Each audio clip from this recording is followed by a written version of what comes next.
আন্তর্জাতিক বাংলা সংবাদে সবাইকে স্বাগত। সুপ্রিয় দর্শক শ্রোতা, পৃথিবীতে অলরেডি চালু হয়েছে তৃতীয় বিশ্বযুদ্ধের দামামা এবং শুরু হয়েছে তৃতীয় বিশ্বযুদ্ধের ডাক। যে কোনো সময় তৃতীয় বিশ্বযুদ্ধে জড়িয়ে যেতে পারে 50টি রাষ্ট্র।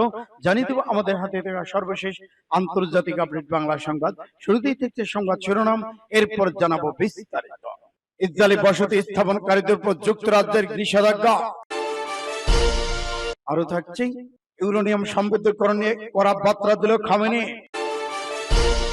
এদিকে পাকিস্তান, চীন, আফগানিস্তান পররাষ্ট্রমন্ত্রী বৈঠক, সন্ত্রাস বিরোধী ঐক্যমতে 3 দেশ এক। এদিকে ইসরায়েলে ইরানে হামলার হুমকির পর বিশ্বব্যাপী তেলের দাম বৃদ্ধি। গ্রেপ্তারের ভয় ভাটিকান সফর বাতিল করেছে নেতানিয়াহু।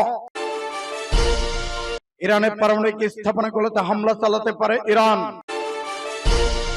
ইসরায়েলে হাইফা বন্দরে নিষেধাজ্ঞা আরোপ করল ইয়েমেনের সশস্ত্র বাহিনী।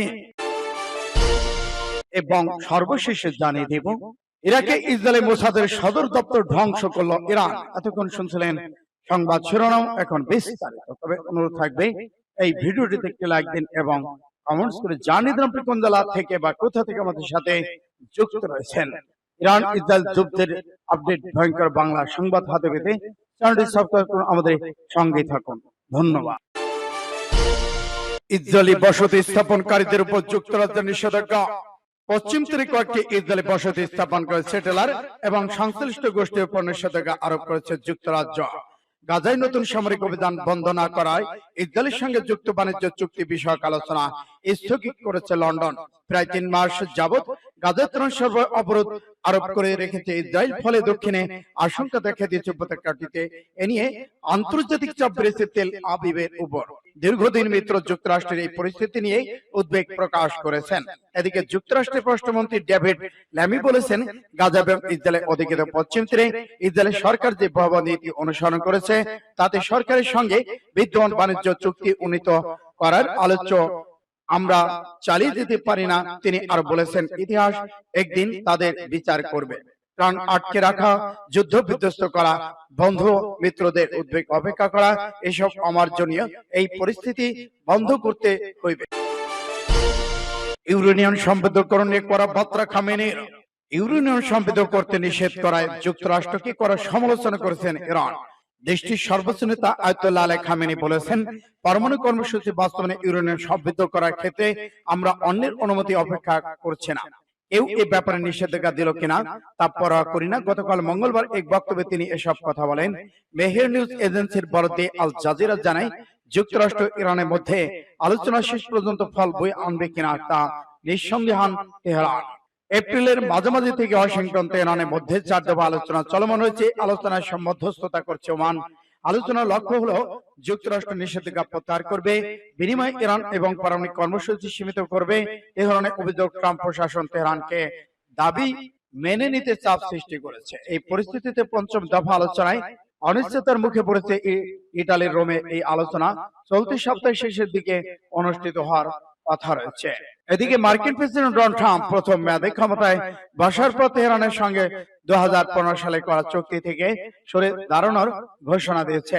গত জানুয়ারিতে আবার ক্ষমতা এনে ট্রাম্প নতুন চুক্তিতে যেতে চান। এরপরে দুই দেশের মধ্যে নতুন করে আলোচনা শুরু হয়। ইরান বর্তমানে 60% পর্যন্ত ইউরেনিয়াম সমৃদ্ধ করেছে, যা 2015 সালের চুক্তিতে নির্ধারিত 3.67% সীমার অনেক বেশি। সূত্র ফাস্ট টুডে। পাকিস্তান, চীন, আফগানিস্তান পররাষ্ট্রমন্ত্রী বৈঠক, সন্ত্রাস বিরোধী ঐক্যমতে 3 দেশে। চীনের বেজিং বুধবার একে দ্বিপাক্ষিক বৈঠক মিলিত হয়েছেন পাকিস্তানের উপপ্রধানমন্ত্রী পররাষ্ট্রমন্ত্রী ইশাক দার, চীনের পররাষ্ট্রমন্ত্রী ওয়াং ই এবং আফগানিস্তানের অন্তর্বর্তীকালীন পররাষ্ট্রমন্ত্রী আমির খান। বৈঠকে চীন Pakistan economic corridor CPI Afghanistan পর্যন্ত সম্প্রসারণে সম্মত হন তারা। চীনের আমন্ত্রণে ইশাক দার সোমবার বেজিং পৌঁছায়। 3 দিনের সরকারি সফরে এই ত্রিপাক্ষিক ফোরামটি 2017 সালে প্রতিষ্ঠিত হয় এবং এর আগে বৈঠকগুলো অনুষ্ঠিত হয় বেজিং। এদিকে চীনের পররাষ্ট্র মন্ত্রণালয় মঙ্গলবার জানায়, তারা পাকিস্তানের সার্বভৌমত্ব আঞ্চলিক অখণ্ডতা রক্ষায় পাকিস্তানের পাশে রয়েছে এবং ভারত নিয়ন্ত্রিত কাশ্মীর প্রাণঘাতী হামলার পর 4 দিন ধরে চলা লড়াই অবসান ঘটায় পাকিস্তান ও ভারত। পাকিস্তান পররাষ্ট্র মন্ত্রণালয়ের এক বিবৃতিতে বলা হয়েছে, চীনা কমিউনিস্ট পার্টির পলিট ব্যুরো সদস্য চীনের পররাষ্ট্রমন্ত্রী ওয়াং ই, আফগানিস্তান ভারত প্রান্ত পররাষ্ট্রমন্ত্রী আমির খান, মুত্তাকিম পাকিস্তান প্রধান পররাষ্ট্রমন্ত্রী ইসহাক দার আজ বেজিং একটি অনানুষ্ঠানিক দ্বিপাক্ষিক বৈঠকে মিলিত হয়েছেন। ইসরায়েলে ইরানের হামলার হুমকির পর বিশ্বব্যাপী তেলের দাম বৃদ্ধি, মধ্যপ্রাচ্য নতুন করে সংঘাতের আশঙ্কা তৈরি হয়। বিশ্ববাজারে তেলের দাম আবারও বেড়ে গেছে। ইসরায়েল ইরানের পারমাণবিক স্থাপনায় হামলার পরিকল্পনা করেছে এমন আশঙ্কায় বিশ্বব্যাপী তেলের বাজারে আবারও অস্থিরতা দেখা দিয়েছে। এর ফলে বুধবার অপরিশোধিত তেলের দাম 1% এবং বৃদ্ধি পেয়েছে। বাজার বিশ্লেষকের মতে এই সম্ভাব্য হামলার কারণে শুধু ইরানি নয়, মধ্যপ্রাচ্য অঞ্চল থেকে তেলের সরবরাহ কমে যাওয়ার সম্ভাবনা দেখা দিয়েছে। এটি আন্তর্জাতিক জ্বালানি বাজারে নেতিবাচক প্রভাব ফেলতে পারে। বিশ্ববাজারে ব্রেন্ট ক্রুড তেলের দাম ব্যারেল প্রতি 79 সেন্ট এবং 1.2% বেড়ে দাঁড়িয়েছে $66.17। অপরদিকে যুক্তরাষ্ট্রে ওয়েস্ট টেক্সাস ইন্টারমিডিয়েট তেলের দাম 82 সেন্ট এবং 1.3% বেড়ে দাঁড়িয়েছে $62.85। সূত্র ইন্ডিয়া টুডে। গ্রেপ্তারে ভয় ভ্যাটিকান সফর বাতিল করলেন নেতানিয়াহু। গ্রেপ্তার হওয়ার ভয় ভ্যাটিকানে নতুন পোপের অভিষেক অনুষ্ঠানে যোগ দেওয়ার সিদ্ধান্ত বাতিল করেছে ইসরায়েল প্রধানমন্ত্রী বেনিয়ামিন নেতানিয়াহু। আগামীকাল ভ্যাটিকান পোপা লিও চতুর্দশ অভিষেকে তার অংশ নেওয়ার কথা ছিল, কিন্তু সেটি বাতিল করে দিয়েছেন। পাস্টুজের প্রতিবেদনে বলা হয়, আন্তর্জাতিক ফৌজদারি আদালত আইসিসি এর জারি করা গ্রেপ্তারি পরোয়ানার কারণে তিনি এই সফর বাতিল করেছেন। কয়েকদিন নেতানিয়াহু দপ্তর ইটালি ভ্যাটিকানের কর্মকর্তাদের সঙ্গে যোগাযোগ করেছিলেন, যাতে তারা নিশ্চিত করতে পারে যে তার বিরুদ্ধে জারি হওয়া আন্তর্জাতিক গ্রেপ্তারি পরোয়ানা কার্যকর করা হবে না। তবে যেসব উত্তর তারা পেয়েছেন তাতে পরোয়ানা কার্যকর না হওয়ার কোনো অনিশ্চয়তা নেই, যে কারণে শেষ পর্যন্ত সফর বাতিল করার সিদ্ধান্ত নিয়েছে ইসরায়েলের প্রধানমন্ত্রী বেনিয়ামিন নেতানিয়াহু। গাজা উপত্যকার যুদ্ধাপরাধ, মানবতা বিরোধী অপরাধের অভিযোগে 2024 সালে 2021 নভেম্বর আইসিসি নেতানিয়াহু তৎকালীন ইসরায়েলের প্রধানমন্ত্রী ইয়াভ গ্যালন্টের বিরুদ্ধে গ্রেপ্তারি পরোয়ানা জারি করা হয়েছে। এখানে যুদ্ধাপরাধ, মানবতা বিরোধী অপরাধ এর মতো অপরাধ রয়েছে বলে খোদাকে ব্যবহার করে যুদ্ধাপরাধ, মানবতা বিরোধী অপরাধ সংগঠনের জন্য এই দুইজনকে দায়ী করার যৌক্তিক ভিত্তি রয়েছে।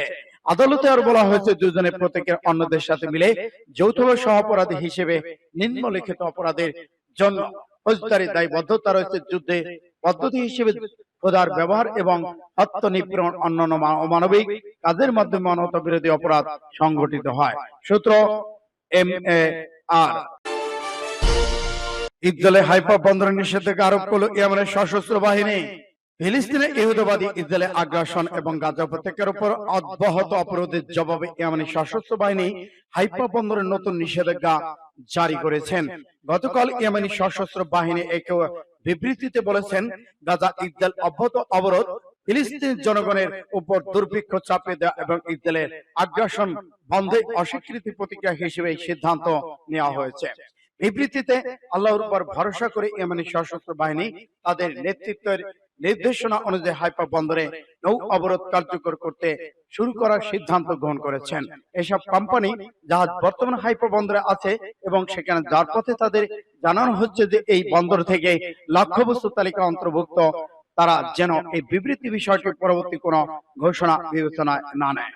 ইয়েমেনের উপ তথ্যমন্ত্রী নাসিরুদ্দিন আমিল গতকাল সতর্ক করে বলেছেন, এমন সশস্ত্র বাহিনী আগামী ঘন্টা গুলোর বেন গুনিয়ান ইসরায়েল অধিকৃত অন্যান্য বিমানবন্দরে বিমান হামলা চালাবে।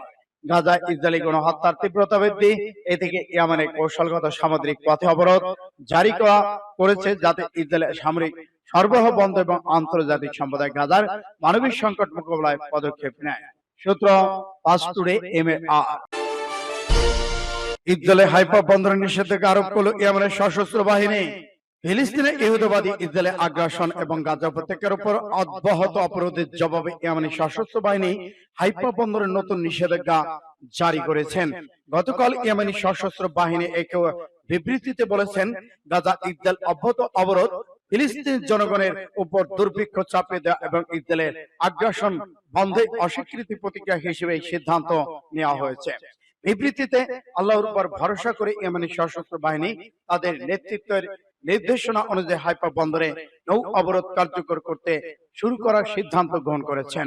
এসব কোম্পানি জাহাজ বর্তমান হাইপো বন্দরে আছে এবং সেখানে যার পথে তাদের জানানো হচ্ছে যে এই বন্দর থেকে লক্ষ্যবস্তু তালিকা অন্তর্ভুক্ত তারা যেন এই বিবৃতি বিষয়টি পরবর্তী কোন ঘোষণা বিবেচনায় না নেয়।